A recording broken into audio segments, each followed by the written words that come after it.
Hai, saya Zira, berusia 32 tahun, finalis Sri Kandi Malaysia 2026 mewakili negeri Johor, dan saya ialah graduan Bachelor of Aircraft Engineering, Technology and Avionics, dan saya juga seorang model, seorang talent TVC dan seorang sales advisor untuk kereta anda.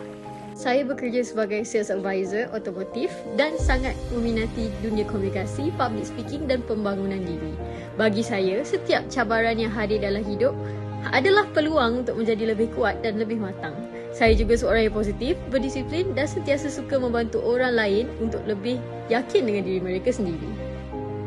Saya dengan bangganya mewakili negeri Johor, negeri yang penuh dengan budaya, semangat dan wanita-wanita yang kuat dalam mengejar impian mereka. Saya menyertai Sri Kandi Malaysia kerana ini bukan sekadar pertandingan ratu cantik bagi saya.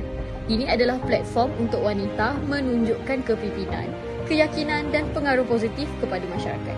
Saya mahu menjadi seorang wanita yang bukan sahaja dikenali kerana penampilan, tetapi juga kerana impak dan inspirasi yang mampu saya berikan kepada orang lain. Saya seorang wanita yang percaya bahawa kekuatan sebenar bukan hanya terletak pada rupa, tapi pada keberanian, keyakinan dan kemampuan untuk memberi inspirasi kepada orang lain. Advokasi saya ialah 3B: Beautiful, Bold dan Brief. Beautiful bermaksud memiliki hati yang indah, menyebarkan kebaikan dan menjadi inspirasi kepada masyarakat. Kecantikan yang sebenar lahir daripada akhlak, nilai dan cara kita melayan orang sekeliling. Bold bermaksud berani bersuara untuk perkara yang betul.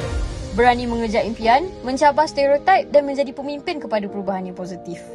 Brave pula membawa maksud ketabahan menghadapi cabaran hidup, bangkit selepas kegagalan, berani mempertahankan maruah diri dan berani menentang budaya buli dalam apa jua bentuk.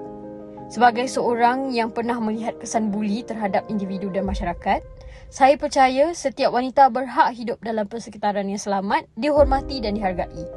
Tiada siapa yang patut dipandang rendah hanya kerana penampilan, latar belakang ataupun perbezaan mereka. Saya, Zira Ray, beautiful in purpose, bold in action, brave in impact.